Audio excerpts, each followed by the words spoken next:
And today our group will present to you what we have learned from chapter 3 and 4 from the principles of marketing. So let's start.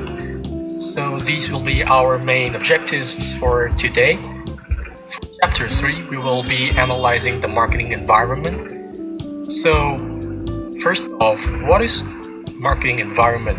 Well, marketing environment is companies. The marketing environment consists of the actors and forces outside marketing that affect marketing management's ability to build and maintain successful relationships with target customers. There are two main marketing environments. We have the micro environment and the macro environment. So we will talk about the micro environment in details. So this chart here contains 6 main actors in the microenvironment. First, we have the company. So the company is responsible for many things. In designing marketing plans, we have to take other company groups into account, like top management, finance, research and development, purchasing, all of those departments. All of these interrelated groups form the internal environment. Next, we have the suppliers. Suppliers form an important link in the company's overall customer value delivery network. They provide the resources needed by the company to produce its goods and services. Supplier problems can seriously affect marketing.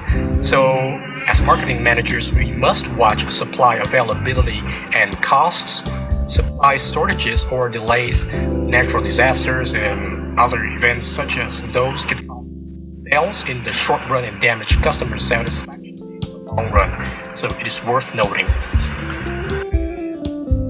We have marketing intermediaries. They help the company promote the products to the buyers.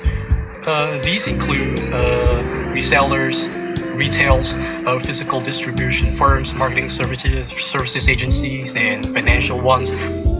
So all of these will help us reach the customers, the buyers, satisfy the demand.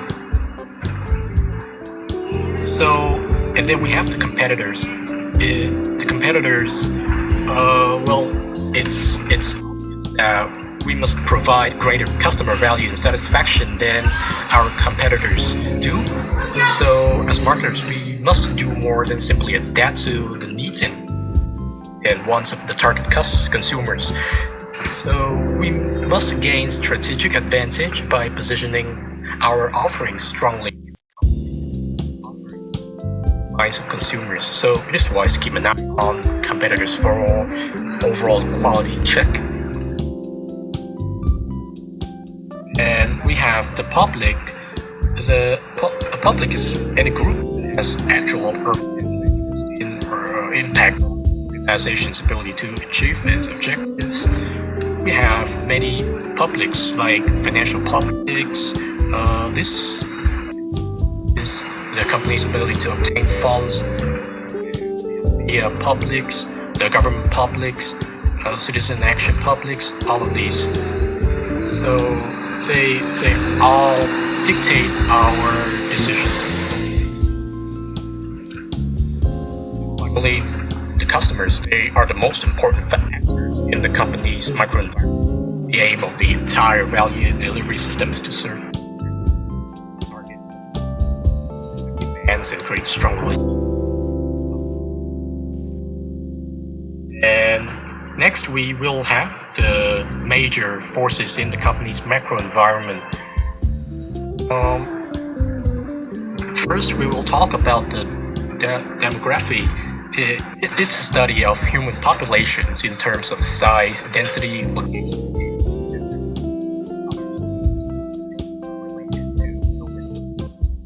The demographic environment is of major interest to marketers.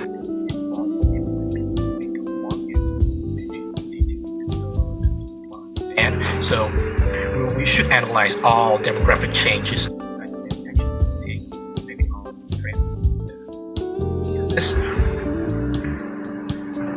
and next we have the economic environment consists of economic factors.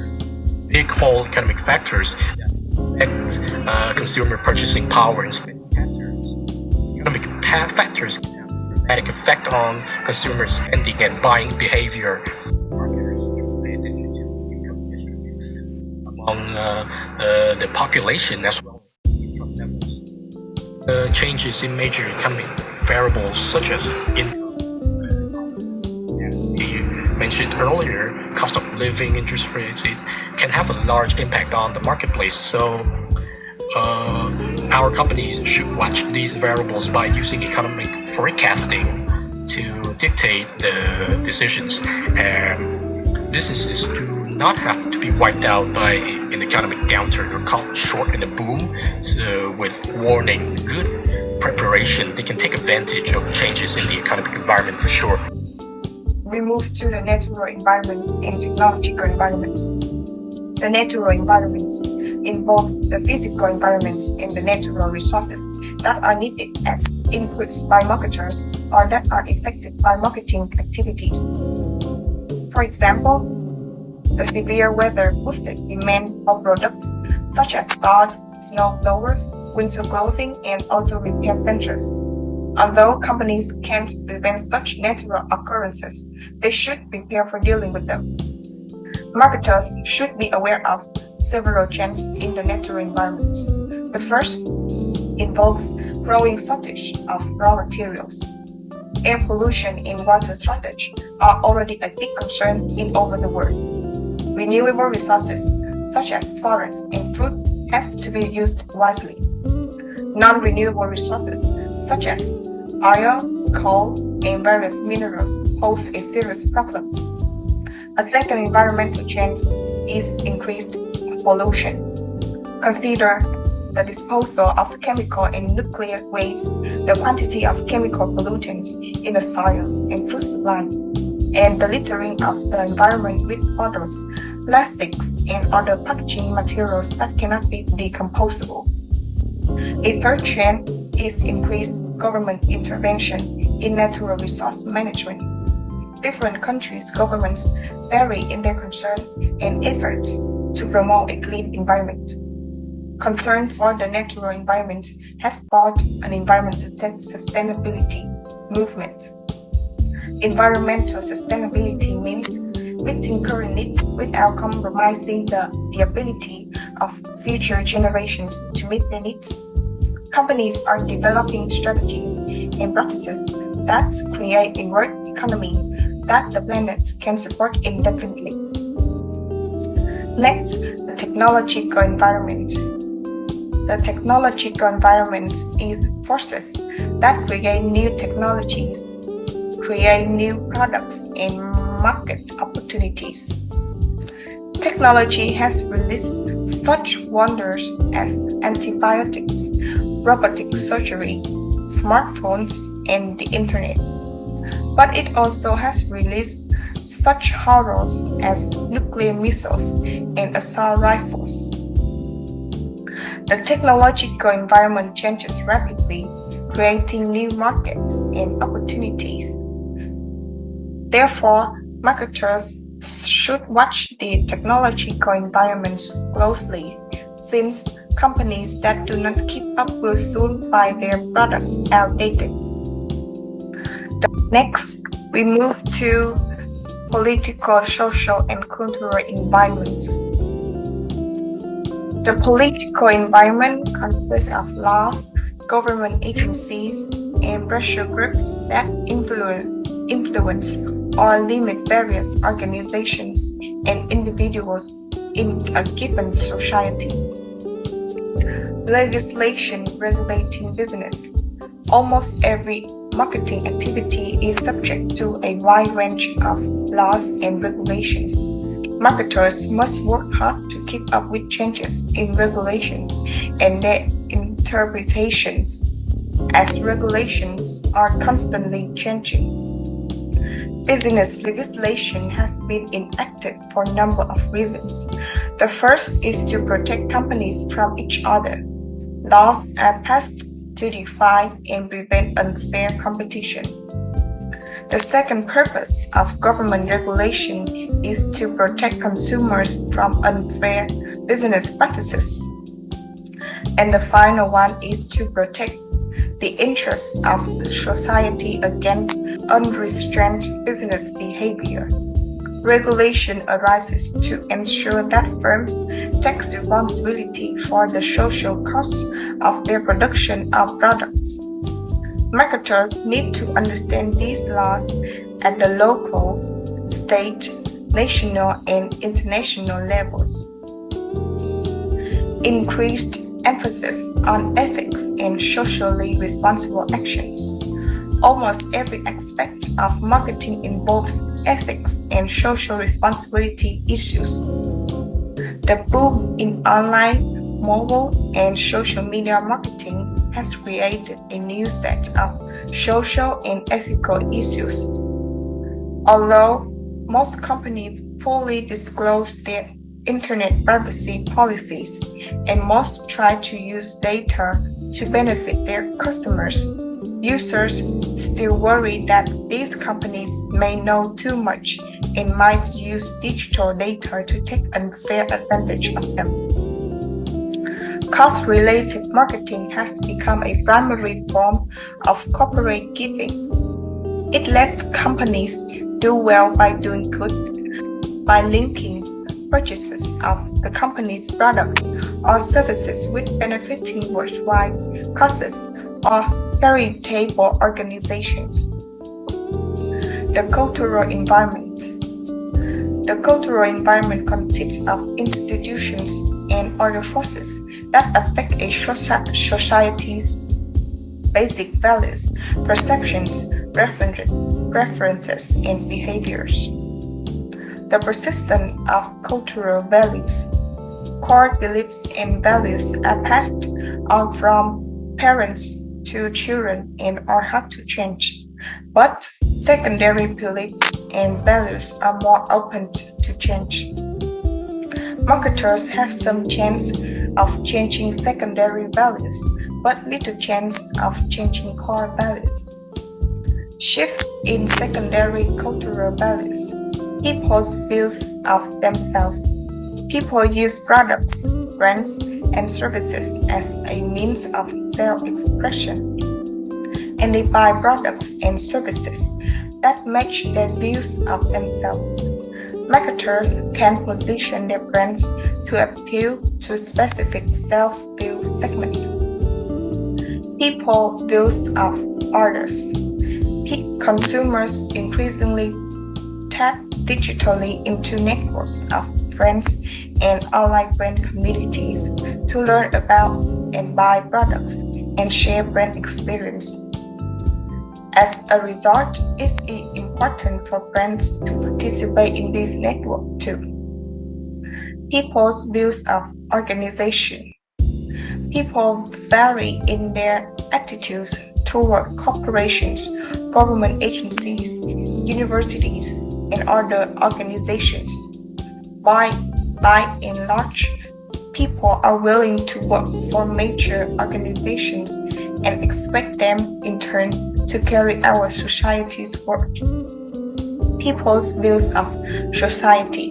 People's orientation to their society influence their consumption patterns and attitudes toward the marketplace. People's views of nature. Recently, people have recognized that nature is finite and fragile. It can be destroyed or spoiled by human activities. This renewed love of nature has created a sizable market of consumers who seek out everything from nature, organic and nutritional products. Now we move to responding to marketing environment. Many companies view the marketing environment as an uncontrollable element to which they must react and adapt. They passively accept the marketing environment and do not try to change it. They analyze environmental process and design strategies that will help the company avoid the threats and take advantage of the opportunities. Other companies take proactive stance toward the marketing environment rather than assuming the strategies options are valid by the current environment. These firms develop strategies to change the environment. Even more, rather than simply watching and reacting to environmental events, proactive firms take aggressive actions to affect the public and forces in the marketing environment. By taking action, companies can often overcome seemingly uncontrollable environmental events. Marketing information and customer insights. Marketing information in today's big data. With the recent explosion of information technologies, companies can now generate and find marketing information in great quantities. The marketing world is filled to the brim with information from innumerable sources. Consumers themselves are now generating tons of marketing information through their smartphone, PCs. Far from lacking information, most marketing managers are overloaded with data and often overwhelmed by it. This problem is summed up in the concept of big data. The term big data refers to the huge and complex data sets generated by today's sophisticated information generations, collections, storage, and analysis technologies. Big data present marketers with both big opportunities and big challenges. Companies that effectively tap this glut of data can gain rich, timely customer insights. However, accessing and sifting through so much data is a daunting task. For example, when a large consumer brand such as Coca-Cola or Apple monitors online discussions about its brands in tweets, blogs, social media posts, and other sources, it might take in a stunning 6 million public conversations a day. Thus, marketers don't need more information, they need better information, and they need to make better use of the information they already have. Managing marketing information. The real value of marketing information lies in how it is used, in the customer insights that it provides. Based on such thinking, companies ranging from PepsiCo, Starbucks, and McDonald's have restructured their marketing information and research functions. They have created customer insights teams whose job it is to develop actionable insights from marketing information and work strategically with marketing decision makers to apply those insights. Company must design effectively marketing information systems that give managers the right information in the right form at the right time and help them to use this information to create customer value, engagement, and stronger customer relationships. A marketing information system, MIS, consists of people and produce dedicated to assessing information needs, developing the needed information, and helping decision makers use the information to generate and validate actionable customer and market insights. Now we will talk about assessing information's need and developing data. The Marketing Information System, also called MIS, primarily serves the company marketing and other managers. It also provides some information to external customers, including suppliers, resellers, marketing service agencies. A good marketing information system balances the information users would like to have against what they really need and what's feasible to offer. Marketers obtain information from internal data, collections of consumer and market information obtained from data sources within the company network. Marketing intelligence, the systematic collections and analysis of publicly available information about consumer behaviors and developments in the marketing environment. Marketing research, the systematic design, collections, analysis, and reporting of data relevant to a specific marketing situations facing an organization. The marketing research process has 4 steps. First is defining the problem and research objective. There are exploratory research, descriptive research, and casual research. The second is developing the research plan to meet the manager information need. The research plan can call for gathering secondary data, information that already exists somewhere, having been collected for another purpose. Primary data, information collected for the specific purpose at hand, or both. Researchers usually start by gathering secondary data by its lower cost, obtained very quick, and provide data to company cannot collect data by itself. However, there are some problems. Data may not be relevant, accurate, current, and impartial.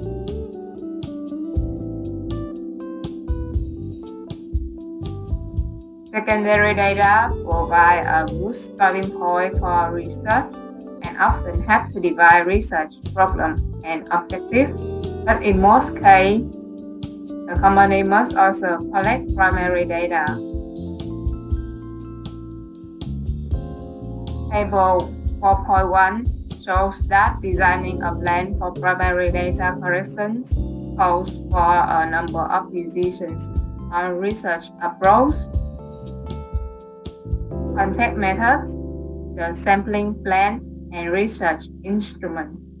Now we will talk about research approach, and there are 2 research which include in this. First one is observational research and survey research and experimental research.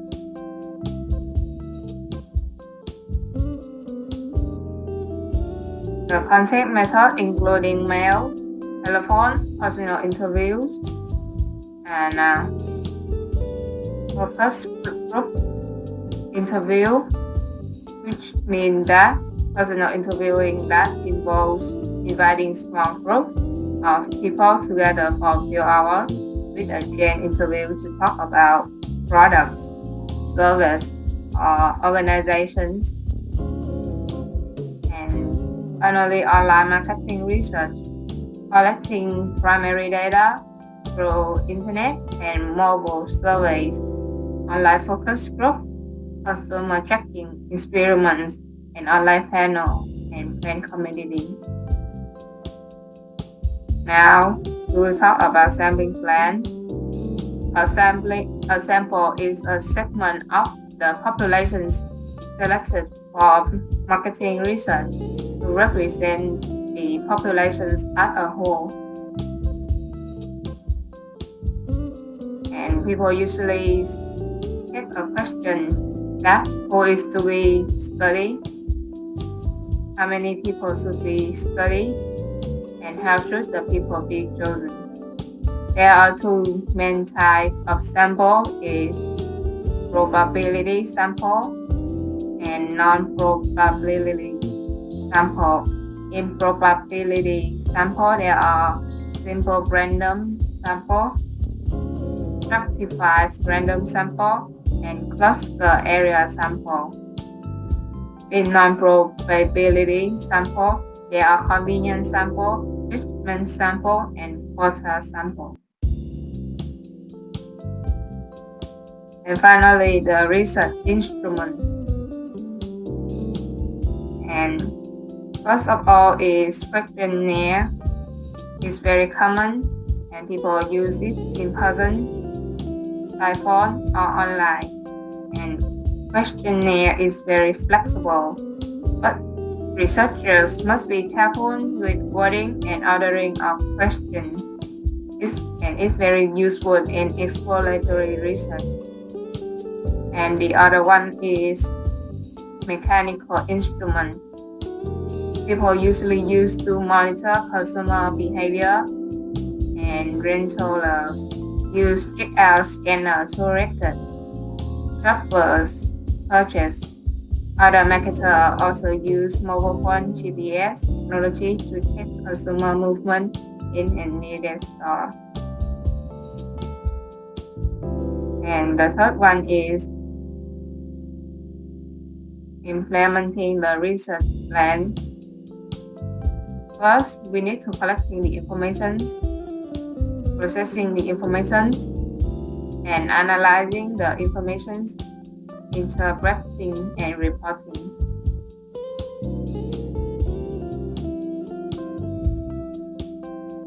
Interpreting and reporting findings. We need to interpret findings, draw conclusions, and report to management. Analyzing and using marketing information. First, we will talk about the CRM, or the Customer Relationship Management. CRM is managing detailed information about individual customers and managing touch points to maximize customer loyalty. What touch point is every contact between customers and the company, like visit websites, purchases, sales and services, satisfaction surveys, credits, or research studies. Marketers will use analysis tools to gain deeper understanding of customers, engage them, and build stronger customer relationships. Marketing analytics. Because of the large and complex sets of data that a company can collect from a variety of sources, marketers have to apply marketing analytics. Marketing analytics is the analysis tools using technologies to find out meaningful patterns and collect the right data to gain deeper consumer insights and measure marketing performance. For example, Spotify has been using big data to enhance its users' experience. Spotify provides the customer with Discover Weekly features that create a playlist of the user's favorite artists. The company uses machine learning algorithms and artificial intelligence to recommend more songs that fit and align with the user's taste. Distributing and using marketing information. Marketing information is used to make marketing decisions. Companies use intranet and extranet to access information and make marketing reports at all time and virtually anywhere. Intranet is the private network of the company, and extranet is suppliers, customers, resellers, and other network members may access the company's extranet to update accounts, arrange purchases, and check orders against inventories to improve customer service. Other marketing information considerations.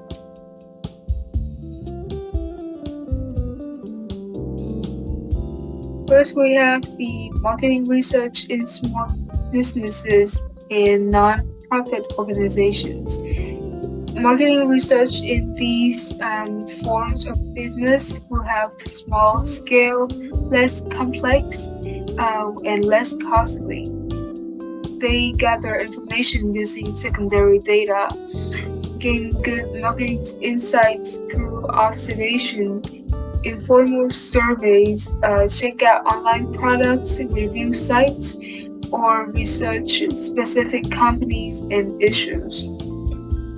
For the international marketing research, when the market grows, the company may want to expand internationally. Thus comes a need for international research.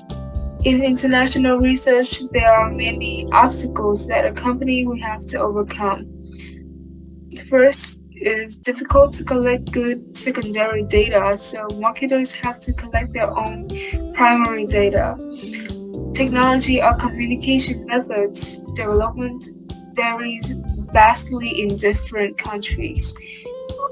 Cultural differences and language barriers, and maybe there will be different attitude towards marketing research in different countries. Public policy and ethics. We have two parts. First is consumer privacy. Like some customers worry that marketers are using big data full of customer personal information and tracking the internet and manipulating their buyings, and misuse of research findings. In conclusion, when conducting research or surveys, marketers must only ask for relevant information and don't share customers' information without their permissions. And use marketing research information responsibly for the consumer's best interest as well as its own. Thank you.